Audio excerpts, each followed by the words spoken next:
Welcome to the Power is Now Media Affordable Housing Series. My name is Carolyn Sunseri, and with me today is Eric Lawrence Frazier, MBA, Vice President and Mortgage Advisor, NMLS 461807, and President and CEO of the Power is Now Media. We have been talking about qualifying for the GSFA DPA programs and how to get a home mortgage. And we've been using scenarios to explain how the guidelines apply and to offer some solutions. So let's continue. We ended the last break with you saying, Eric, the most important takeaway is I want our listeners to understand co-signers, co-borrowers cannot help you with credit. You have to meet the minimum FICO score requirements to even get on the road to home ownership. So there's a lot of confusion around credit scores. How are credit scores calculated? What is a FICO score versus a score that you might get from, say, Credit Karma? And then how do I increase that credit score? And then finally, people are looking at whether or not you even need a FICO in the first place. So many questions around credit scores. We're going to get onto all of them. It's going to be a great discussion. Carolyn, you're absolutely right. I mean, why do we even need FICO in the first place? I mean, it is a privately held company, yet it influences every aspect of our life. It is woven into the fabric of American life, from government to the consumer to business. We all need a FICO score just to operate. And then on top of the needing it, there's more confusion than ever about it, especially with all the different models from FICO score 1 to 10 to all these different companies getting into the FICO game. There's a lot of confusion, and hopefully we can explain it today. I agree. So let's start with one of the things that comes up a lot when I am talking to home buyers. They don't have credit, or they have a really low FICO score. And in order to do that, we're going to get into another scenario to really bring this information home for those that are listening or watching this broadcast. So in this scenario, we're going to talk about a home buyer named Jack. Jack is 54 years old. He's never bought a home or financed anything in his life. He does have a really good job and he makes more than enough money to buy a home, but he is renting because he doesn't have any credit. Now for Jack, not having credit is actually because he doesn't want to owe anybody anything. He has a vehicle of his own, an old late model car that he bought with cash. He pays his rent with cash. He just has kind of a negative view of credit. And we see this a lot. He saw his parents struggle with money. He saw them get behind on payments on the car or the house.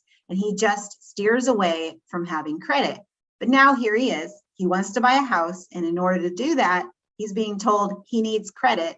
What does he do? Carolyn, what a great scenario. Jack, I like Jack.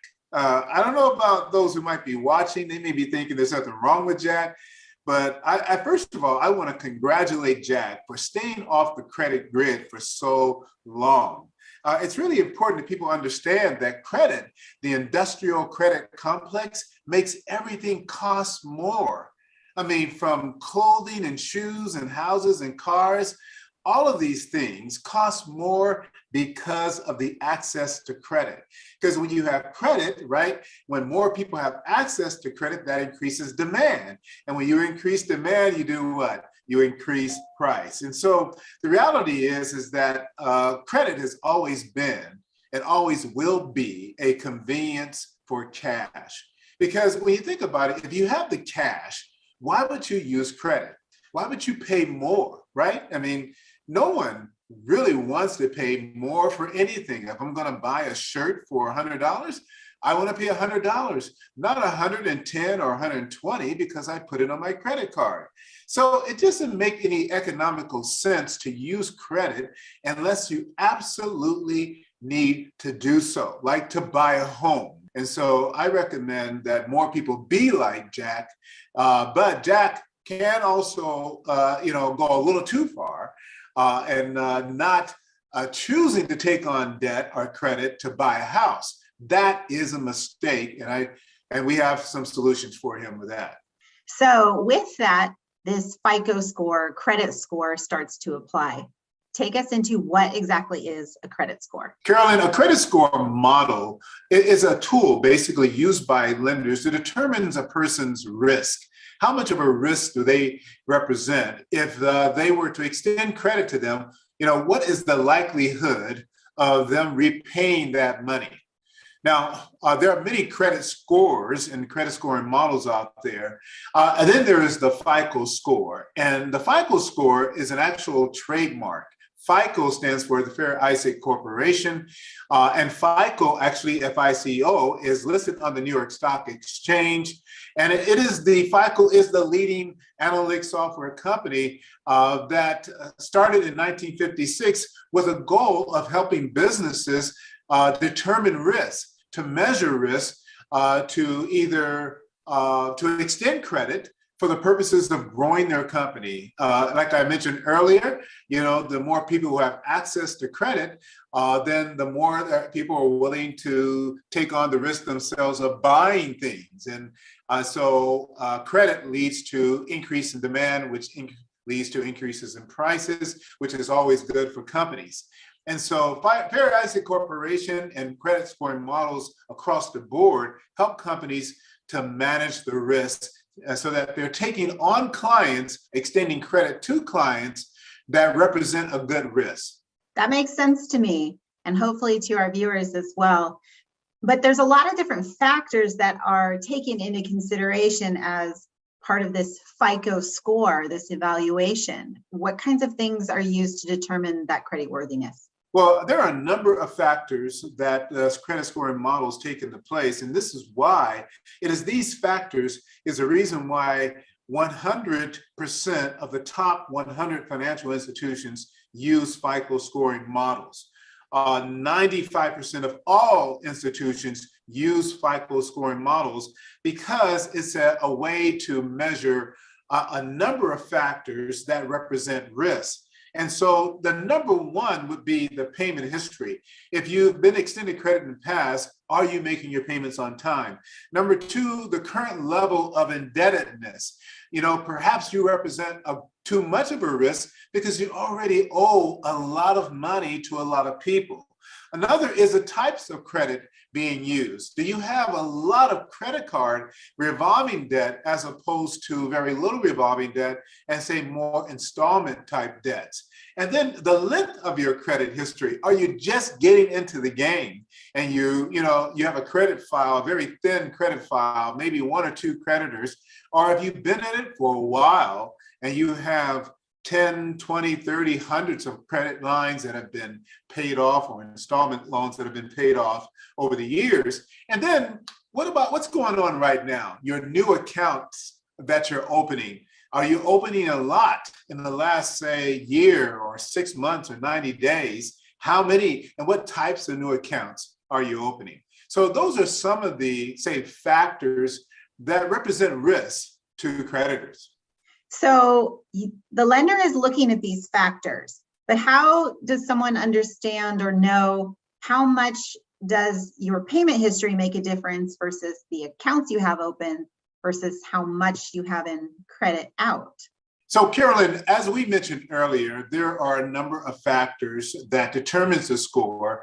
And what FICO does is they weigh each of those factors to determine the ultimate score, which can be as low as 300 or as high as 850. And so we're going to work from the top down. The factors that perhaps carry the greatest weight.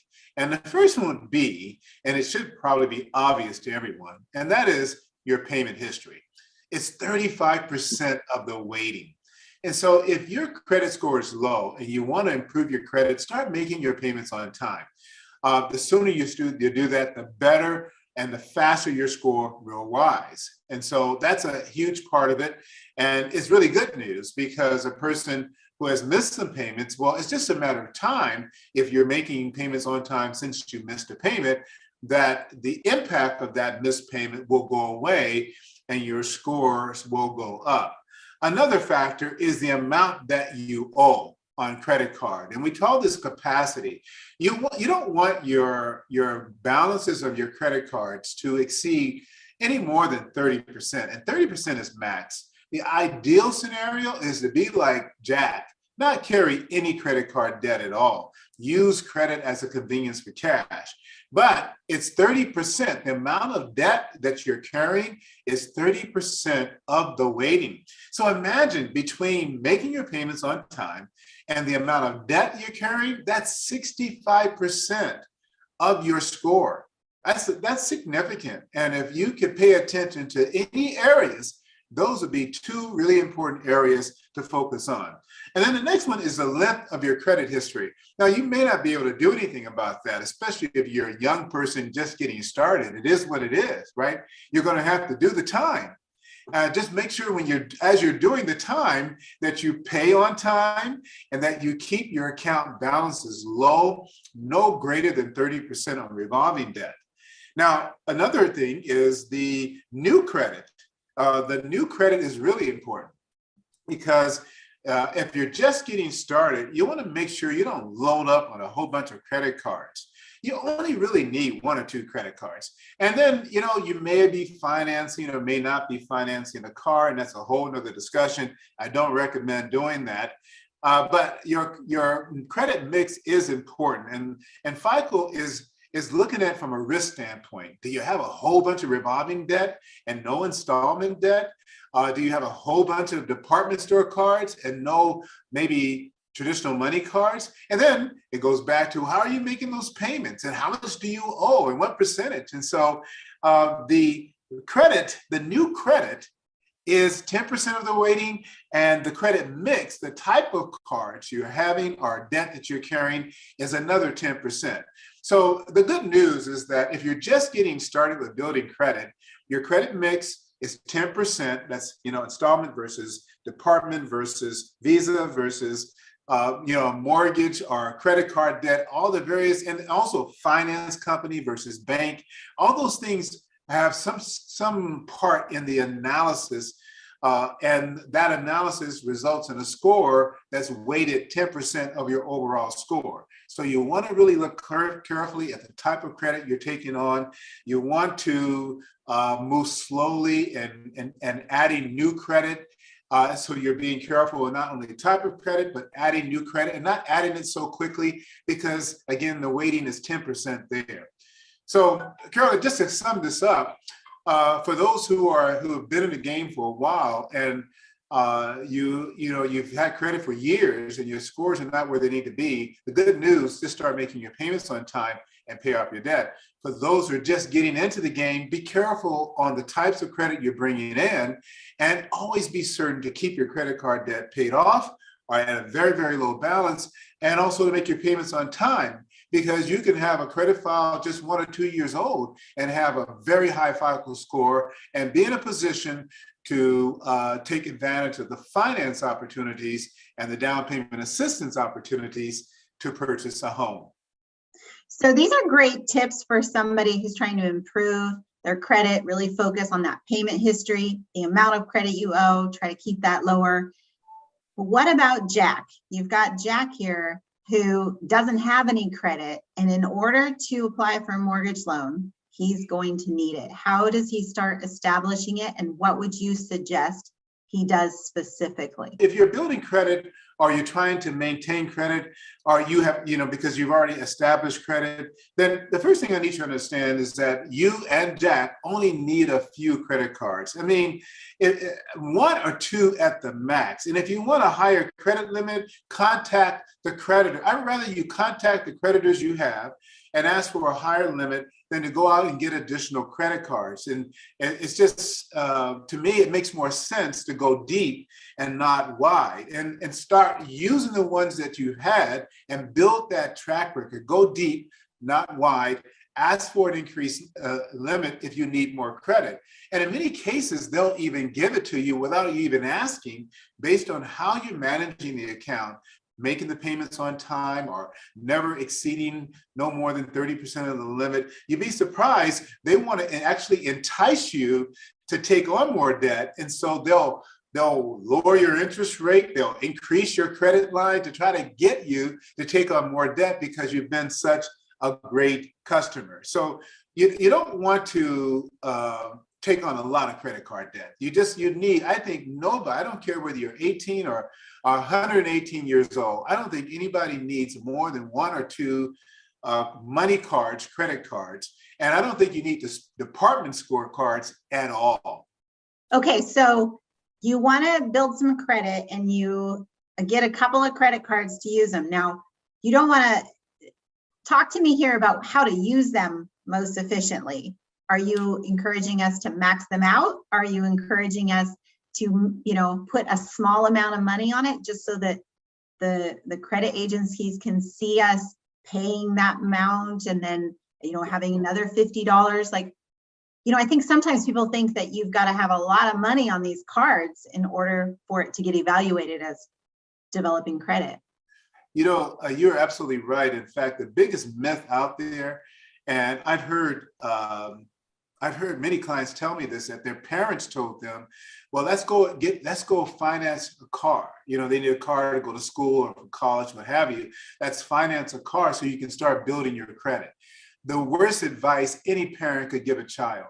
Or let's get you some credit cards so you can start building your credit. Again, the worst advice any parent could give a child, or any advice that they could receive from any adult, is to just go get credit just to establish credit. So understand that you don't need to take on credit card debt to establish credit. And we're going to talk about that in more detail in just a second. But for the credit cards that you have, one, you should never put on the credit card what you cannot pay off immediately. That's the number one rule. See credit as a convenience for cash. And so absolutely use it to buy gas and buy groceries and, show the activity because you're trying to build your credit score, right? But you should go home, not wait for the statement. Every single credit card on the face of the earth has an online platform where you can go in, look at your balance, and actually make a payment in advance of receiving any kind of statement, whether it be paper or electronic. And so you want to utilize your credit card debt. You never, ever want to go more than 30% of the limit. Never max out a credit card. Never go more than 30% of the limit. And I would say if you're going to carry a balance for any more than 15 to 30 days, it should not probably be more than 20%. You don't want to get anywhere near that 30% limit so that it would have a negative impact on your scores. And then the other thing too is that you want to start exercising some self-control. Literally, we should only be living on the income we make, and we should be consuming that income. And so if you are living beyond your means, that means you're going to start utilizing credit. Credit becomes a convenience not a convenience, it becomes a supplement to your income. And this is how people take on more and more debt. They use their credit cards to supplement their income. They max out that card, they go get another one, and then another one, and another one. And I tell you, Carolyn, I have seen people with hundreds of thousands of dollars in credit card debt. And honestly, I don't even know how the banks, when they look at your credit score and they decide to issue you a credit card, I don't know how they allow that to happen, but they do. And there are people, I'm sure, watching this right now, sitting with 20, 30, 40, 50, $100,000 in credit card debt. And if they'll be honest with themselves, then that credit card debt doesn't represent any asset that they can actually look around their house and see. It represents consumption and living beyond their means. So a way to maybe do this with credit cards and establishing some credit activity might be to use a secured card, right? Yes, absolutely. What exactly is a secured credit card? Share that with our viewers. So I think the secured credit card is the next best thing to sliced bread, as I say. I mean, because it is a way for a person to build credit and yet not take on debt. Because at the end of the day, we measure our net worth.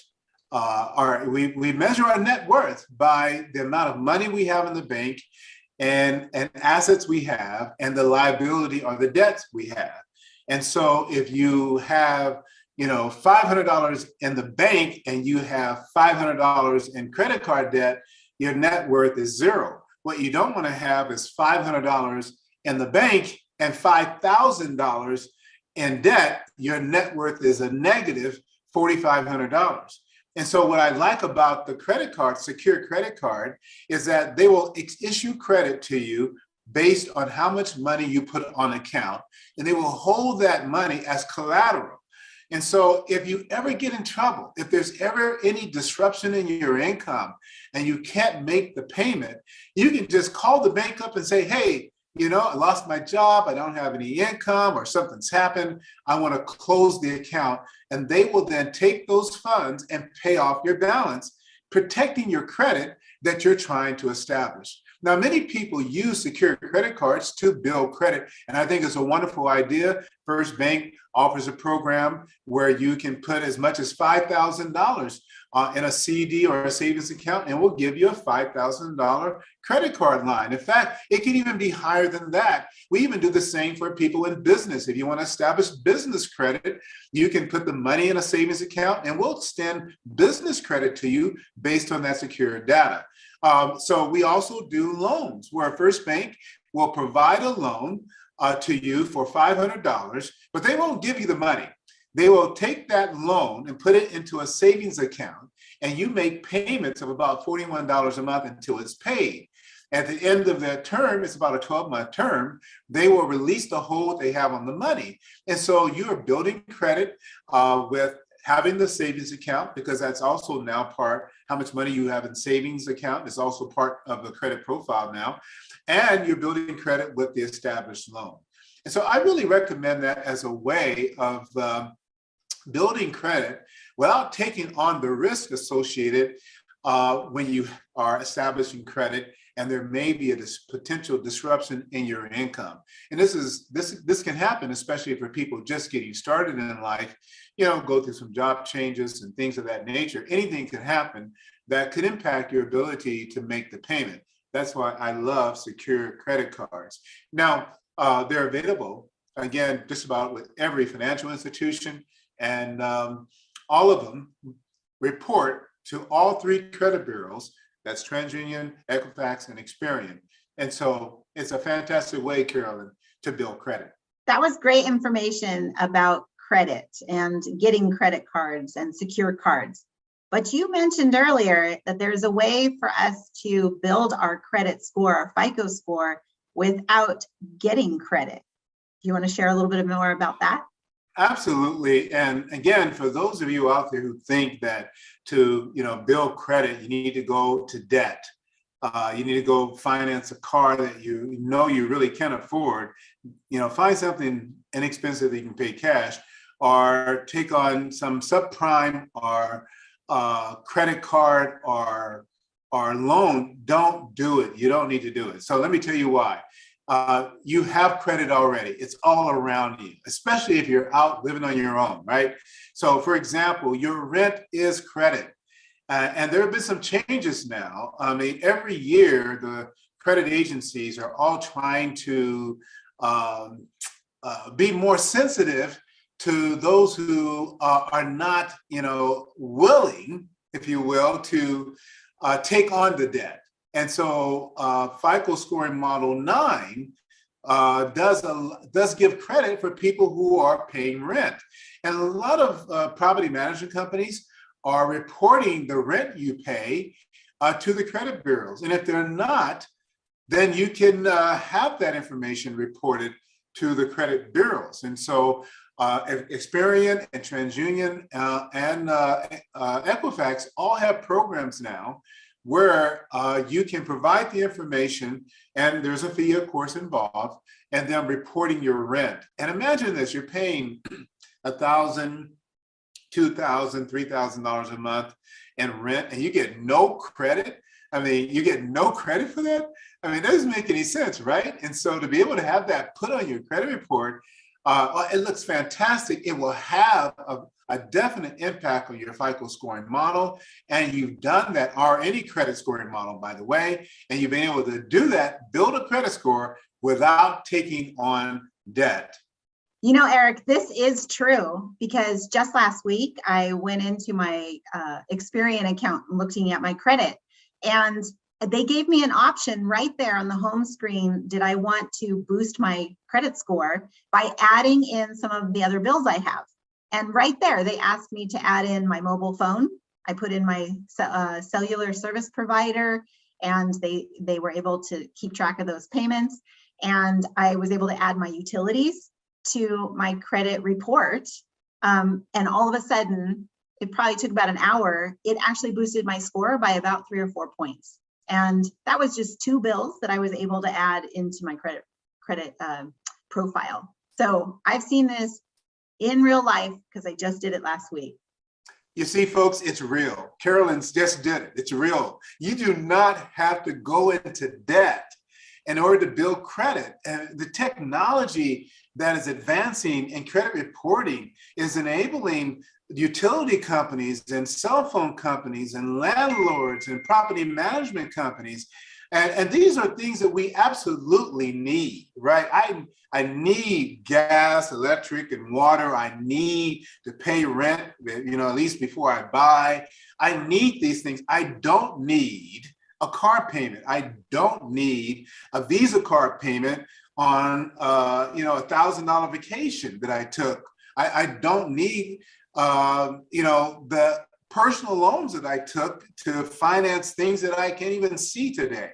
And so, but I do need utilities. I do need rent. And the fact that it's available for you to add that information to your credit card or to your credit profile, it's a game changer for a lot of people. And especially those of you who are looking to buy a home now, because let me tell you, property values are going up, interest rates are going up. I mean, really, can you afford any more debt other than your mortgage? I see applications every single day, Carolyn, and let me tell you, people are barely getting qualified because of all the other debt they have. And if a person can just get rid of that stuff, they would be far better off in the present and buying and in the future. Eric, this has been a great discussion around credit. I really hope this helps our viewers as they are looking at their own credit profile, determining how to establish credit or improve their credit score. For those of you just joining us, this is part 5 of the Power is Now Media Affordable Housing Series with the Golden State Finance Authority. We are having a great conversation about credit, and we just finished talking about ways to establish credit or to increase your credit score. We have lots of more valuable information about credit to come, and specifically the FICO score requirement to qualify for the down payment assistance programs from Golden State Finance Authority. You are watching the Power is Now TV. We will be right back. Thank you. Thank you for your service and commitment to our community. Now let us help you. The Golden State Finance Authority is here for you with payment and closing cost assistance to purchase a home. And best of all, the money is a gift. It never has to be repaid. If you work in education, law enforcement, fire protection, medical, or healthcare, the Golden State Finance Authority can help you achieve the dream of home ownership. Are you working behind the scenes? We got you! Custodians, receptionists, dispatchers, drivers, administrators, or support staff. You too can qualify for down payment and closing cost assistance on the purchase of a home. Over the last 29 years, we have helped over 83,400 Californians to purchase homes. We have provided over $634 million in down payment and closing cost assistance. Let us help you! With Golden State Finance Authority's Platinum Program, you can receive up to 5% in down payment and closing cost assistance to purchase your home. You do not have to be a first-time homebuyer. Is your credit score less than perfect? Needing exceptional credit is not a requirement. Your middle FICO score can be as low as 620 for conventional loans and 640 for government loans. Best of all, you can become a homeowner now instead of later because the Platinum Program will provide the money for the down payment. Your opportunity to buy is now. Find the Golden State Finance Authority at gsfahome.org or call 855-740-8422 and get started today. That's gsfahome.org or call 855-740-8422. So Eric, let's talk about the actual guidelines for the GSFA down payment assistance programs. These programs are a great tool to help people who don't have a lot of cash in the bank, a lot of savings. It's there to help them purchase a home without having to wait years or a decade down the road in order to come up with that money for a down payment. But in order to qualify for down payment and closing cost assistance through Golden State Finance Authority, home buyers do have to meet our minimum requirement in terms of their FICO. And it's actually very flexible. So can you go into the details about what FICO is required to qualify for the GSFA programs? Absolutely, Carolyn. And what's so great about the Golden State Finance Authority and all of their programs is that you really don't have to have perfect credit. I mean, the minimum FICO score requirements are not really good credit, but it's good enough. It's good enough for you to buy a home now. Now, Carolyn and I have done, this is part 5 of a 4-part series. And so I recommend going back to part 2 and 3 to understand all the guidelines around qualifying for either the Platinum program or the Open Door program. But for the purposes of this segment, we're looking at credit score. And here's the good news. For the Platinum program, the FICO score requirement is 640. And that's across the board. 640 for FHA, VA, USDA, 640 for a conventional program. And if you can qualify for conventional, you'll save yourself a lot of money and not having to pay the 1.75% upfront mortgage insurance that FHA requires. And so the Platinum program is 640. Now, if your score is not at 640, if it's lower than 640, well, I have good news for you as well. The Open Door program, the minimum score, and Carolyn, I really can't believe this. I mean, Golden State is providing down payment assistance up to 6.5% for FHA, VA, USDA with a FICO score, actually 6.5% for FHA and VA with a FICO score of 620. FHA, VA, 620. USDA, 640. USDA is a rural program, 100% financing. VA is 100% financing. FHA, 3.5% down. And again, on the Open Door, you can get in with a FICO score of 620 FHA and VA, 640 USDA. And the primary difference in terms of down payment assistance between the Open Door and the Platinum program on the government loans, with Platinum is 5%. With the Open Door and on government loans is 6.5% in down payment assistance.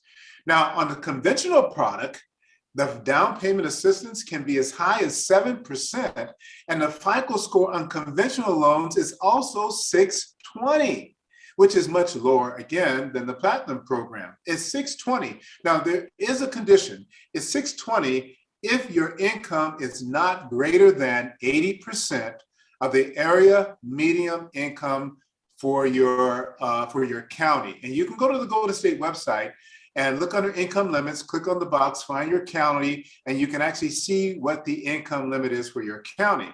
So if the income limit for your county is, and your income is 80% or less than the area median income, then the FICO score requirement is only 620. But if it's not, if it's greater, then your FICO score requirement is 680. In either case, Carolyn, the Golden State Finance Authority has 2 incredible programs that are really designed for people who are kind of building their credit or on their way up from improving their credit. To have, as you say, fair credit doesn't stop you from buying a home today. Yes, and I just want to reiterate to everyone, you don't have to have a low credit score to get down payment assistance. You can have one that's in the 700s and the 800s as well. But the flexibility is here for those that do have a lower credit score, a fair credit score, going all the way down to 620 and providing you assistance to purchase a home. And purchasing a home, if you can, if you've got the income, if you've got a DTI that fits the guidelines, if you have a credit score that fits the guidelines, it's an opportunity to get into home ownership instead of renting. It's an opportunity to start building some financial security by owning a home, by being a part of the real estate market. Carolyn, you're absolutely right. Now is the time to buy. Whether you have a great FICO score or a fair FICO score, you need to get in. I've watched the rates for these programs go up a full 1% just in the last 60 days. So time is of the essence. You don't need to wait until you have perfect credit. Just get in now if you can. And let's go back to Jack and many of our viewers who are looking to build credit or maybe improve their credit score. We had a lot of information in this part on credit. Can you give us a cheat sheet or just a top 10 list that's just real brief and easy to use we can take home from today's discussion? Carolyn, I have great resources for those who are watching us live on video. Please go to thepowersnow.com. If you go to thepowersnow.com, you'll find that we are leading the conversation in real estate for homeowners, for investors, for move-up buyers. We have so many videos and blogs and articles and magazines that really speak to credit and financing real estate. And in the search bar, if you type in Eric's top 13 credit strategies, or just type in top 13, it'll take you to a blog that I wrote about my recommended 13 strategies to build your credit. And let me tell you, folks, if you follow those 13 strategies, you won't have to hire a credit repair company or do anything. I mean, you can do it yourself. You can improve your credit yourself. You can also go to Qualify to Buy Now, qualifytobuynow.com. Download my mobile app, and there you'll find the 13 strategies as well as other resources available to you, and even a calendar to schedule time to meet with me if you would like some advice as to what to do to improve your credit. And I don't do credit scoring. I'm not a credit repair person. I don't do that kind of work. But as a mortgage advisor, I do help people with direction and advice on improving their own credit.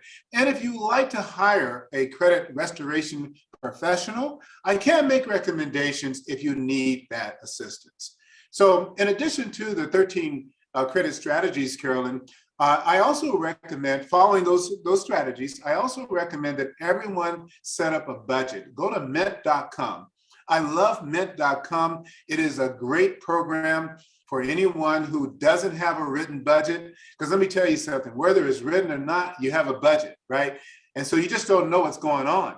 And so mint.com provides a way where you can have your budget at your fingertips on your phone at all times and know exactly what's going on and where your money, how your money is being spent.